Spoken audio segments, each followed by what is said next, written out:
Salut les gars, salut les amis, j'espère que vous allez bien. L'Afrique du Sud remporte cette CAN de moins de 20 ans. L'Afrique du Sud succède à cette équipe sénégalaise qui avait remporté la dernière échéance en 2023. L'Afrique du Sud est au panthéon du football africain. L'Afrique du Sud remporte cette 24e édition et se venge de cette équipe marocaine parce qu'on se rappelle très bien.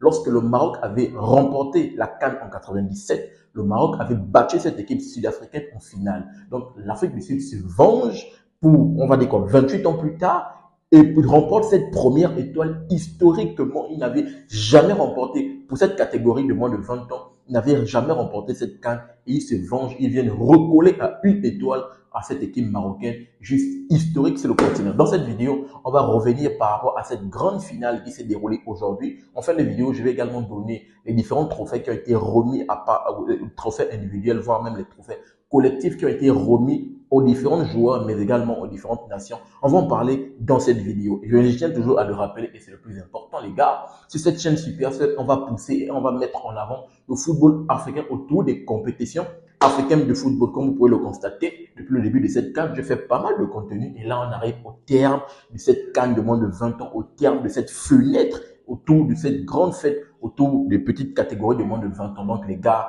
abonnez-vous, activez la cloche de notification pour ne manquer aucune de mes sorties autour d'autres actualités autour du football africain. Sans plus tarder, on va rentrer dans notre grande finale qui s'est déroulée. Qu'est-ce que j'avais dit lorsque j'ai fait ma vidéo pronostic? Si vous vous rappelez bien, pour ceux qui ont regardé la vidéo, qu'est-ce que j'avais dit? Que l'équipe qui va commettre le plus d'erreurs et l'équipe qui va concrétiser les erreurs que l'une d'entre elles va laisser, c'est cette équipe qui va être bien sûr championne d'Afrique. Et qu'est-ce qu'on a pu voir? Parce que, j'essaie de vous ramener, lorsque j'ai fait mon analyse, au niveau de l'analyse tactique, lorsque je parlais, je disais que ces deux nations, l'Afrique du Sud, lorsqu'on parlait des éliminatoires, lorsqu'ils sont arrivés dans les éliminations directes, dans le quart de finale et demi-finale, j'ai dit que l'Afrique du Sud avait profité des erreurs, que ce soit de la RDC, que ce soit du Nigeria, pour se hisser en finale. De l'autre côté, cette équipe marocaine a également profité des erreurs et de la fatigue de leurs adversaires, Sierra Leone et Égypte, pour se hisser en finale. Donc, on avait deux équipes qui profitaient des erreurs et qui ont su les concrétiser.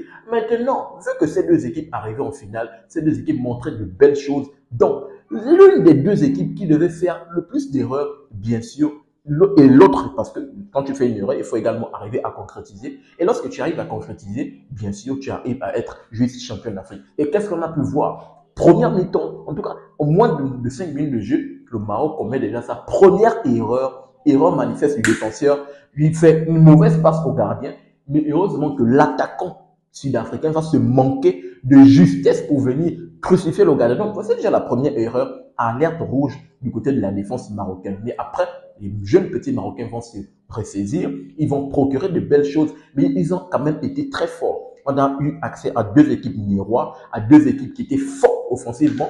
Au bout de cette campagne de cette CAN, ils ont fini avec 6 buts en phase de poule chacun et 2 buts en élimination directe, donc quasiment 8 buts marqués. Donc ces deux équipes, vraiment offensivement, ont proposé de belles choses. Du côté de l'Afrique du Maroc, ils sont venus avec une intensité de jeu de malade. Ils étaient agressifs sur le porteur.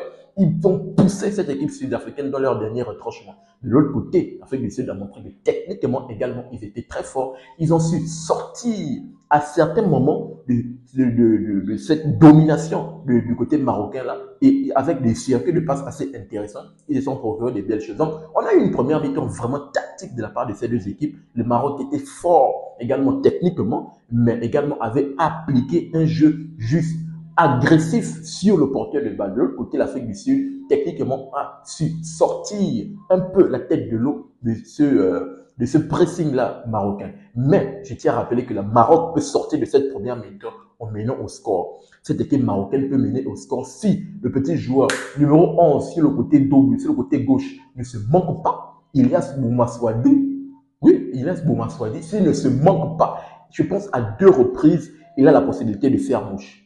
Il va dribbler sur le côté. Déjà, on sait que le Maroc jouait très haut et récupérait les ballons très haut dans la moitié du terrain de cette équipe sud-africaine. Et je me rappelle de 2 occasions qu'il a pu éliminer son vis-à-vis sur le côté. Lorsqu'il s'est présenté face au gardien, soit la frappe était trop élevée, soit le gardien, le petit gardien sud-africain était là pour contrecarrer, pour enlever vraiment le petit là. il avait des occasions d'ouvrir le score. Je me rappelle également du Dossard, capitaine de cette équipe marocaine. Lui également, il avait une occasion, je me rappelle d'une occasion de mémoire en première période. Il avait la possibilité de crucifier le gardien, c'est Mohamed Darak. Il avait cette possibilité, mais le petit gardien Smith là, le petit gardien sud-africain a dit que non, non, non, les ballons ne vont pas rentrer. Donc, on peut voir une domination, je pense pour ma part, une domination de la part de cette équipe marocaine en première période, même si l'Afrique du Sud arrivait quand même à sortir et à se procurer des occasions. En deuxième période, bien sûr, l'Afrique du Sud va essayer de poser le pied sur le ballon et va montrer de belles choses. Et là encore, il faut mettre l'accent parce que le Maroc, qu'est-ce qu'ils ont vu? Le coach et le sélectionneur marocain, qu'est-ce qu'il a fait? Lorsqu'il a senti que son équipe était en fébrile, lorsqu'il a senti que le gars sur le côté ne répondait pas, il va nous faire un changement. Il va faire sortir Bouma Souadi, le petit qui avait mis, je me rappelle bien, celui qui a même mis le but dans les prolongations face à la Sierra Leone, il va le faire sortir. Il va faire entrer Aoud, le petit Aoud qui avait marqué, je pense que lui, il a marqué, si je ne me trompe pas, ils ont joué face à qui? Face à l'Égypte. Je crois bien que c'est lui qui avait quand même marqué face à l'Égypte, si je me rappelle bien de mémoire. Il va faire entrer le petit là. Et on peut voir que le petit Mahamat qui est sur le côté droit, il va se recentrer, il va revenir sur le côté gauche et ça va offrir un autre aspect de jeu vraiment intéressant. Mais ce petit va également être très dangereux. Mais vraiment, cette équipe marocaine va souffrir de cette inefficacité offensive parce qu'ils n'ont pas pu faire mouche. Sur un ballon où l'Afrique du Sud, le Maroc était en train de dominer dans la surface de réparation de cette équipe sud-africaine, le petit gardien va avoir cette justesse, cette intelligence dans le jeu de jouer rapidement le ballon. Le petit gardien sud-africain, la Smith, la Fletcher, Smith, Roll, un truc de ce genre, il va prendre le ballon, il va dégager le ballon très loin. Deuxième erreur manifeste du défenseur Dossa 5, le libéraux de cette équipe marocaine, il va se manquer dans son dégagement, le ballon va passer. Et vu que le ballon passe, la défense marocaine est complètement ouverte. C'est le Dossa 8 sud-africain qui va prendre le ballon, qui va se présenter face au gardien. Mais vu que sa conduite de balle n'est pas bonne, donc les défenseurs vont bien revenir. Mais il aura cette justesse, cette intelligence dans le jeu du temporiser, juste à l'entrée de la surface, de fixer le gardien, boum, banger, pour mettre le seul but de la partie. L'arbitre femme là va lever son drapeau hors jeu. Et bien sûr, on va aller à la VAR. Lorsque l'arbitre va à la VAR, on peut voir que bien sûr, à niveau de l'alignement, il n'est pas hors jeu. Et l'Afrique du Sud met le seul but de la partie, ce but qui donne bien sûr ce trophée à cette équipe sud-africaine, cette première étoile juste historique sur le continent.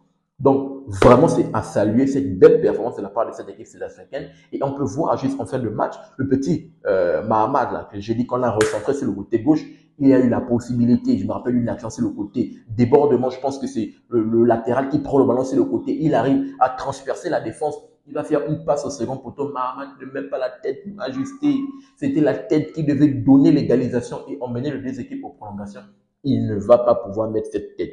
Une fois, le Maroc était toujours dans la moitié de terrain de cette équipe sud-africaine parce que le Maroc va pousser pour aller chercher l'égalisation. Ils vont se faire prendre. Le petit défenseur, le Dossa 14, le petit défenseur là, Taylor Smith là, c'est lui qui va récupérer le ballon, qui va envoyer le ballon au petit April, un très bon petit April, ailier droit de cette équipe sud-africaine. Contre-attaque, il va pouvoir être plus rapide que les deux centraux qui vont le marquer. Il va arriver face au gardien. Il avait la possibilité de climatiser cette équipe marocaine. Malheureusement, le ballon va être sorti par le gardien et bien sûr le match va finir sur un score de 1-0 de la part de cette équipe sud-africaine qui finit par être championne d'Afrique, qui finit par remporter cette CAN de moins de 20 ans. C'est vraiment à saluer parce que je pense que les autres équipes ne déméritent pas. Si le Maroc finissait par être champion d'Afrique, ils ne déméritaient pas cette victoire. Si l'Afrique du Sud, qui est d'ailleurs champion d'Afrique, ne démérite pas cette victoire. Les deux équipes ont proposé de belles choses, mais il y a l'une d'entre elles, comme je l'ai rappelé dans ma vidéo pronostic, qui a fait une erreur et l'erreur a été concrétisée, a été transformée par l'autre. Et bien sûr, c'est ce qui a donné la victoire de cette équipe sud-africaine. Et c'est vraiment à saluer. Et comme j'ai dit, l'Afrique du Sud se venge. Elle recolle, bien sûr, au niveau des étoiles. Parce que c'est pour la première fois historiquement dans cette catégorie de moins de 20 ans, elle remporte sa première étoile sur le continent. Et c'est vraiment à saluer pour les petits Amadji Tas, pour les jeunes petits là, Bafana. Et c'est vraiment à saluer. Donc, comme je l'ai promis, bien sûr, en fin de vidéo, j'avais dit qu'on devait parler des différents trophées qui ont été remis, les trophées individuels et voir les trophées collectifs. Parce que je tiens à rappeler que la CAF, bien sûr, avec son président, a remis le premier trophée qui a été remis, c'est le trophée de l'équipe la plus fair play du tournoi. Et le trophée a été attribué bien sûr à cette équipe marocaine des Lionceaux de la classe. Ce sont eux qui a été considéré par la CAF pour l'équipe qui est qui a été la mieux fair play de tout le tournoi. Le deuxième trophée qui a été attribué, c'est le trophée du meilleur gardien.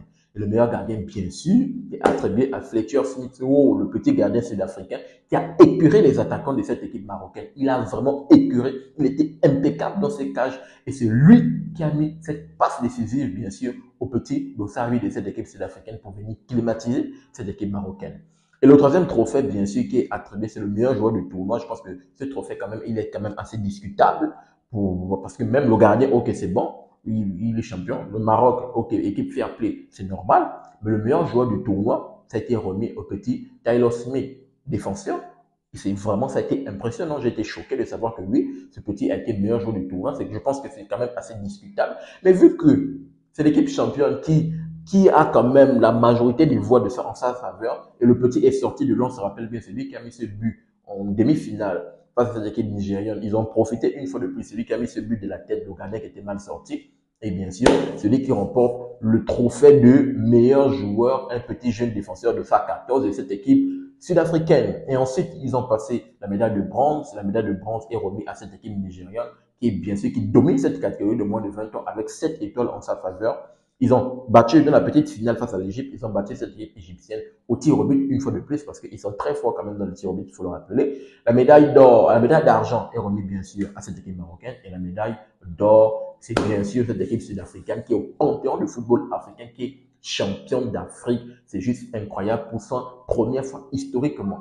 Pour rappeler, malheureusement, ces jeunes petits Marocains, cette catégorie de moins de 20 ans, les Lionceaux de l'Atlas, ils ont bloqué toutes les velléités du Maroc parce que, comme je l'avais dit et je ne faisais que le rappeler pas mal dans mes vidéos, il y avait une ère qui se fait du côté du Maroc, mais le Maroc avait à cœur de dominer toutes les catégories et eux, malheureusement, ces jeunes petits de moins de 20 ans, ils sont venus malheureusement arrêter la boucle parce que le Maroc était bien parti. Avant les U23 qui avaient remporté, le U17 qui avait gagné, et là, malheureusement, les U20, les petits jeunes là ne remportent pas cette CAN, donc ils viennent bloquer. On peut voir que le Maroc avait à cœur de dominer le football africain. Malheureusement, ces jeunes petits, ils ont bloqué cette velléité, cette domination marocaine, mais on verra avec les autres catégories ce que ça va donner. Donc, voici cette belle victoire. Je pense que je dois faire une autre vidéo assez tranquille parce que j'avais promis de faire une vidéo récapitulative autour de cette CAN. On va en parler, bien sûr, probablement demain. On verra bien sûr ce que ça va donner. Donc, donnez-moi votre analyse et votre retour dans les commentaires par rapport à cette grande finale.